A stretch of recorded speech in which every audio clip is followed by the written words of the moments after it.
Hello and welcome to the Carbon Copy podcast Running Out of Time special. This incredible people-powered relay is almost at its end, but there's still a lot of excitement and action taking place in the next couple of days in the lead up to the finale on the 4th of July, the day of the UK general election. As the official podcast for Running Out of Time, we've had the absolute pleasure of telling the stories of dozens of community organisations, schools, sports clubs, athletes, charities, councils and businesses along the relay route that are taking action for climate and nature. If you need a pick-me-up, go back now and listen to the rest of this series. Today's episode focuses on the vibrant coastal city of Brighton, where the baton started its journey yesterday with a cold water swim in the sea. We caught up with Salty Seabird Jo McCartney a little while back to hear more about the initiative and about how she's helping children at the school where she teaches engage more with climate and nature. Hi, I'm Jo McCartney. I work as a teacher at Cottesmore Primary School locally here in Brighton, and I'm part of Brighton Beach School and the Seabirds swimming community. I've been part of the Seabirds swimming group for about 6 years. It's a social enterprise, and the point of the group was that people have access to the sea here, but many groups don't use the sea, and it was to encourage across the board all types of people to enter the sea and use it as a form of connection with other people, a form of entertainment, for fitness, but also then to grow to love the sea and protect it. The benefits of swimming in the sea have been in the press a lot about the actual physical benefits, but what you get from swimming in a group is a connection. We have the most ridiculous conversations. We will talk about people's problems, we'll laugh. We can come down here feeling glum, and by the time you leave, you've had a good laugh or a cry. We cross all sorts of topics. We talk about menopause, we talk about people's children, people's husbands, people's wives, and it's great to feel connected. You know, you might feel that you don't fancy coming down and facing people. If you can get yourself out, come down, you will go away with a smile. It's absolutely fabulous. We try to make the group as varied and as open as possible. It's an inclusive group. Everybody is welcome.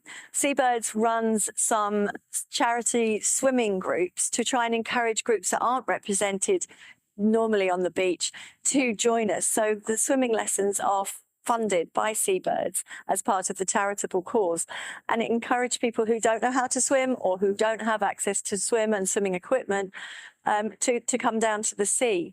So we get everybody from all walks of life, from different age groups.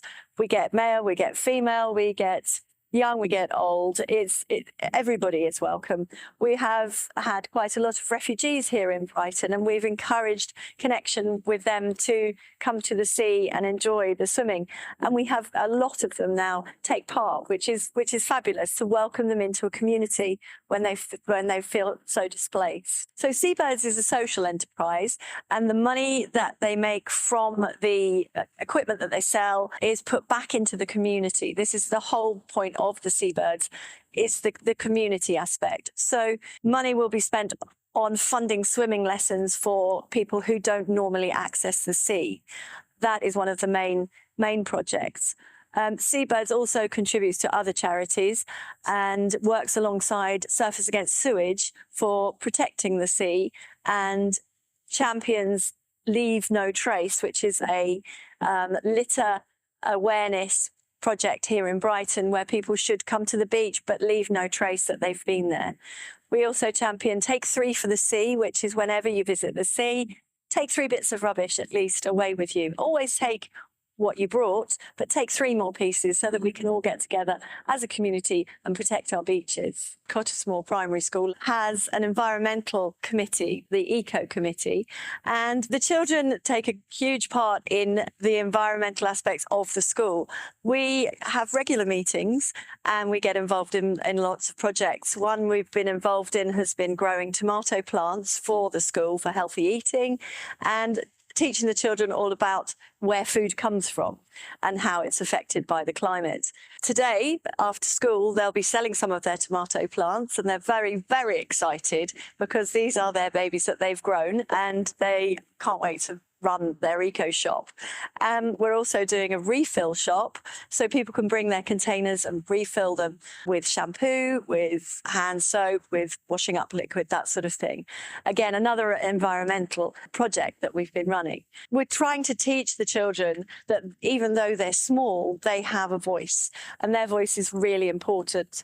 We also like to instill in them that they have the power to make changes. So one of the changes that we made recently as a result of our eco meetings was that the kids observed that we had a school fleece, and they'd been recently talking about microfibers and how they affect the sea and are not good for the environment. And so they suggested that we should ban the fleece. So we took this proposition to the head teacher, and she listened and took on board what they said and said, yes, okay, we'll go ahead and ban it. So it's taken off the uniform list. So you can only have a fleece if it's a reused, pre-loved fleece and handed down in the second-hand uniform shop. The Eco Committee have meetings probably once a month. All ages come to the meetings. It ranges from 5-year-olds up to 11-year-olds. And how everyone has an equal voice. We discuss things that have come up in class. Each class has a suggestion box, an eco suggestion box, and all children can put their suggestions in that box. So we talk a lot about how we can reduce plastic in school, things that people eat in their lunchbox and how much plastic that is generated from those things. And we try to implement changes around the school. A lot of our projects start with the Eco Committee, and then we will have an assembly and we'll gather up more momentum from the rest of the school. I also run a forest school, and we do a lot of environmental work when the children all come out to forest school. This is something that happens termly, and every child is involved. The current project of growing tomatoes, we made a polytunnel out of recycled materials at school. And then every time the children come out to break, they can come and see what's going on in the polytunnel, do some weeding, do some watering, really get them involved in knowing how plants grow and the importance of them. As a teacher, I've taken part in rewriting the curriculum to green it in want for a better word, in writing in earth science into the curriculum so that we're empowering children of a young age to know what they're talking about, to know how to protect the environment, because then when they go to senior school, they will be enthusiastic, they'll demand a higher level, and they'll go on to university and they'll be the leaders of the future. So it's really important that we give them their voice and their opportunity very early on. The Eco Committee are very excited to be included in the relay. We've had to narrow it down to the Eco Committee doing the actual relay. The whole school wanted to take part, but We've narrowed it down to just the Eco Committee, and they'll be running the baton around the school field, and then that will be taken across to the senior school that's opposite us. They are making posters. They are getting very excited. I had one child come up to me and say, I've made a booklet about everything to do with climate change, and so excited. And some of the children who aren't in the Eco Committee have been invited along because they're so enthusiastic. I can hardly hold them back. It's so lovely to hear how excited the children are about the relay, and it just goes to show what a brilliant event it is for highlighting and celebrating action for climate and nature. I also had a chance to catch up with Lizzie Gimblett, founder of Pupils Profit, an organisation that helps children start and run their own eco-refill pop-ups from their school. 2 of the schools visited by the relay on Tuesday have a refill shop, as well as 9 of the others that have been included on the route. So Lizzie joined the relay crew to see the reception for the relay in Brighton. I'm Lizzie Gimblett. I'm founder of Pupils Profit. And Pupils Profit started off combining enterprise with healthy tuck shops. And that's about a decade ago. And into November 2019, I had this idea which involved changing a tuck shop into a refill shop that could be run by children so they'd still develop enterprise skills, but they'd be able to do something practical to support the environment. And how the refill shops work is the children take it as a business project and they write their own business plan and apply for job roles, and then they operate it, and they're selling refills of environmentally responsible, eco-friendly, washing up liquid hand wash, body wash, laundry liquids, etc., to the parents, carer, staff community. And those people will bring along containers either to refill, or they'll forget them and they'll say, oh, it's okay, we've got one you can have if you like. So people get into the habit of refilling through the school refill shops. And I think children learn a lot about the challenges around the environment when they're at school. What would be wonderful is if they kept learning more and more and more about what we can actually do about that at an individual level. With the refill shop, we're asking people to stop purchasing new containers. And, we don't realize when we go to a shop, we're purchasing a new container when we buy body wash. We just think, oh, I'm buying body wash. But actually, the reality is we're buying something that's been extracted from the ground. And that has an implication on emissions and the climate. And it's been transported. It's used for a ridiculously short amount of time. And then it goes into waste. And we think, oh, it's okay, it's been recycled. Well, recycling has a carbon impact. And it's obviously better than it being incinerated, but it's not really the full answer. And so actually reuse where we can is brilliant. And so we have these amazing children taking shampoo home in their drink containers, in their, a lot of fizzy drink containers, sadly, but off it goes home. It gets decanted into a container at home and used again. And with every container that they refill is a container saved from waste, near enough forever, which is brilliant. So it's really empowering the children to participate in a very positive way in how we buy stuff. And I think, as we're entering the election now and we keep hearing this word growth, what does growth really mean? Does growth mean that we just make more stuff that we're going to throw away? Or does it mean that we're really thinking about what growth should mean for the future and what that could mean? And I think what we're doing here is showing the younger generation that there is a different way to shop. And it's not just with refills. They're looking at secondhand uniforms and vintage clothing, and there are just many, many ways that they can engage in reuse. But we're also actually reminding their parents' generation that refill exists, and there are refill shops around, but not that many. And actually, we don't really focus on how much money they've made. We focus on how many containers they've saved from waste. That is the profit from our perspective, and how many skills the children build through running the shop. From 2025, the Department for Education is asking schools to have climate action plans in place. And they, within those, have got 4 pillars. One is building green skills, one is reducing carbon, and one is promoting biodiversity. And the 4th one, I think, is to do with the energy consumption of the school. So we don't have very much to do with that, but actually we are providing skill development within a green arena. We are reducing carbon because we're reducing the amount of new plastics being created and reducing the amount that are being incinerated and so on. And in terms of biodiversity, I think this is a really interesting one in the children's mind.